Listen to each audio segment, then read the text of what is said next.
नमस्कार। मैं डॉक्टर बिंदु भसीन, सह आचार्य इतिहास विभाग, डूंगर महाविद्यालय बीकानेर। आज मैं एमए फाइनल के स्टूडेंट्स को पेपर 8 के मध्यकालीन भारत के इतिहास को जानने के स्रोतों में मनुची की पांडुलिपि स्टोरियो डो मोगर पर अपना व्याख्यान दूंगी। तो अगर हम उसके प्रारंभिक जीवन को देखें तो पता लगता है कि मनुची का पूरा नाम निकोलाउ मनुची था। उसका जन्म 1639 ईस्वी में हुआ होगा, क्योंकि 1653 ईस्वी में 14 वर्ष की अल्पायु में ही उसने अपनी मातृभूमि वेनिस को छोड़ दिया था और वह फिर घुमक्कड़ बन गया था।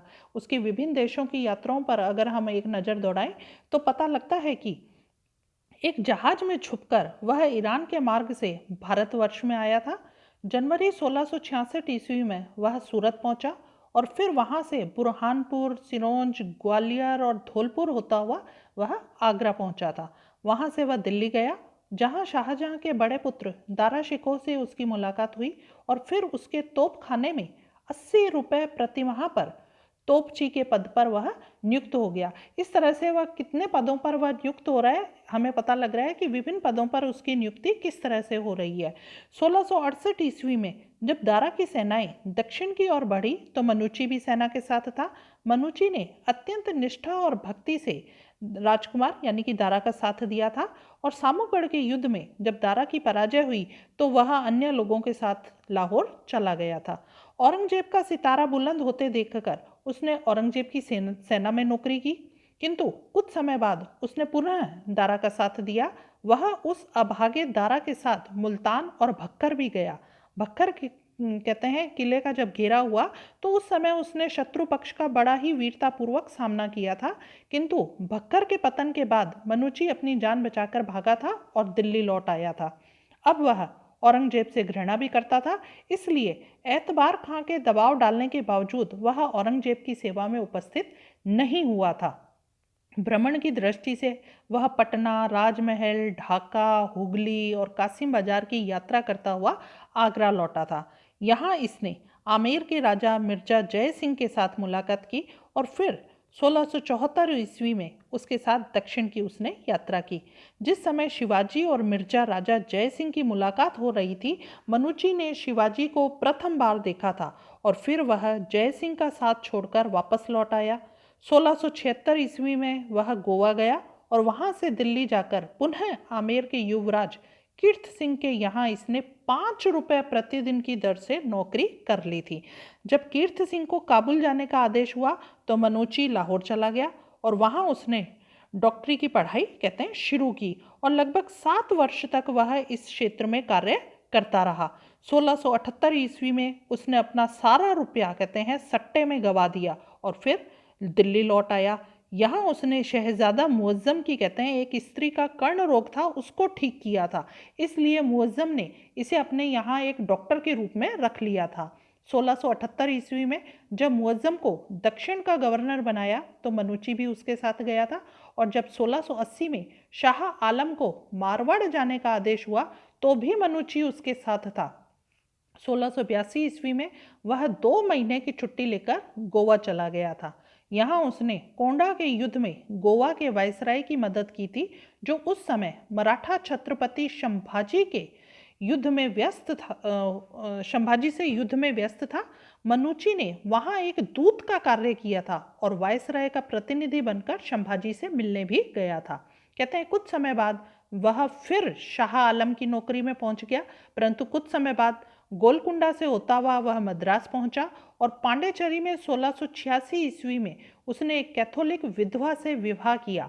1700 ईस्वी में उसने ब्रिटिश कंपनी के डायरेक्टर ने मनुची से प्रार्थना की कि वह उनके यहाँ दुभाषा का पद स्वीकार कर ले, जो 2 भाषाएं जानता हो।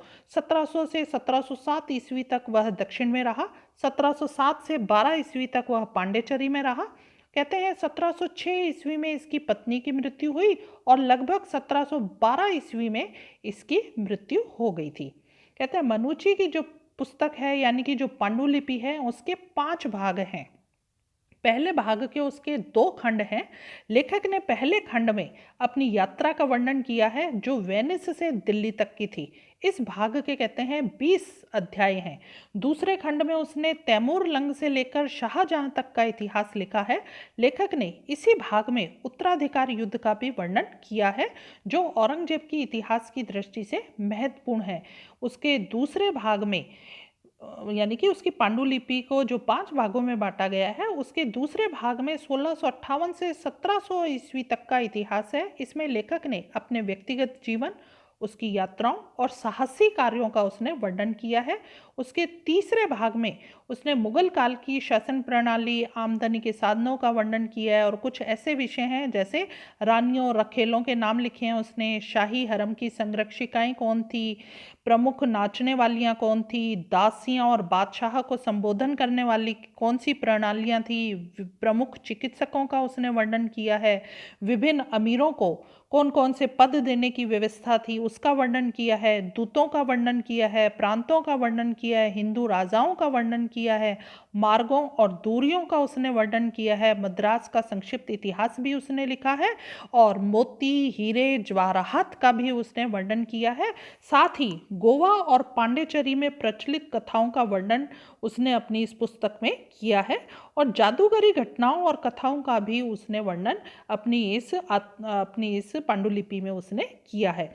इसकी पांडुलिपि के चौथे भाग में विलियम मॉरिस नाम के राजदूत का उसने वर्णन किया है, जेसुइट धर्म प्रचारकों का वर्णन, मुगलों का पांडिचेरी पर आक्रमण, दाऊद खां का मद्रास में कार्य, 1702 से 1704 ईस्वी तक की घटनाओं का वर्णन इसमें अपने चतुर्थ भाग में किया है। 5वें भाग में 1705 से 1706 ईस्वी की घटनाएं, 1707 से 1709 ईस्वी की घटनाएं और कुछ वर्षों की कुछ पुरानी घटनाओं का भी वर्णन किया है जैसे कि 1659 ईस्वी की, 1665 ईस्वी की, 1690 ईस्वी की और 1699 ईस्वी की। कहते हैं पांडुलिपि की इसकी भाषा क्या रही है। मनुची ने अपनी पुस्तक पुर्तगाली भाषा में लिखी है और कहते हैं बीच बीच में फ्रेंच और इटालियन भाषा के शब्दों का भी उसने प्रयोग किया है। उसने पांडुलिपि के प्रथम 3 भाग जो हैं वो तो फ्रेंच ईस्ट इंडिया कंपनी के एक अधिकारी डिस लैंडिस को इस आशा से दिए थे कि वह लुई 14वें से कहकर उन्हें प्रकाशित कराएगा।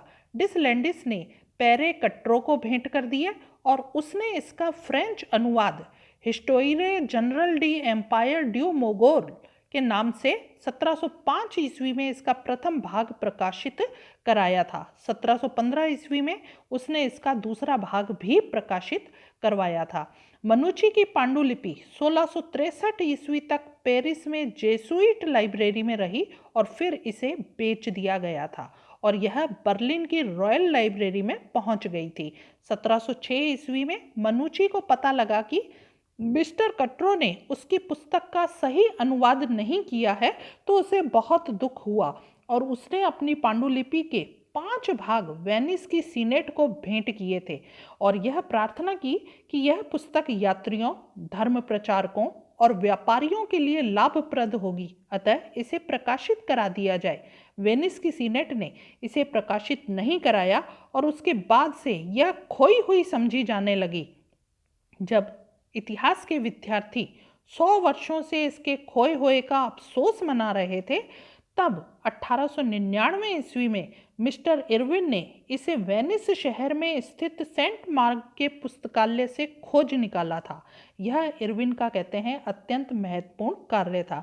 अब इसकी इस पांडुलिपि का ऐतिहासिक महत्व पर हम अगर एक नज़र दौड़ाएं तो पता लगता है कि एक इटली के निवासी द्वारा पुर्तगाली भाषा में पुस्तक लिखना तो महत्व की बात ही है, इसलिए उसमें कहते हैं गलती होना भी स्वाभाविक है।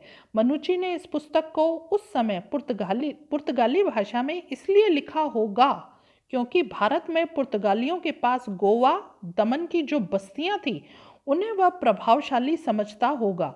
मनुची ने कहते हैं इसमें गप्पों को भी महत्व दे दिया है और अनेक प्रचलित कथाओं का भी उसने वर्णन किया है।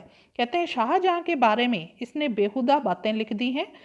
उसने कभी भी घटनाओं की सत्यता को जानने की चेष्टा नहीं की, जैसा भी सुना उसने वैसा ही लिख दिया। वैसा ही उसने किया। वह औरंगजेब का विरोधी था और दारा का पक्षपाती था।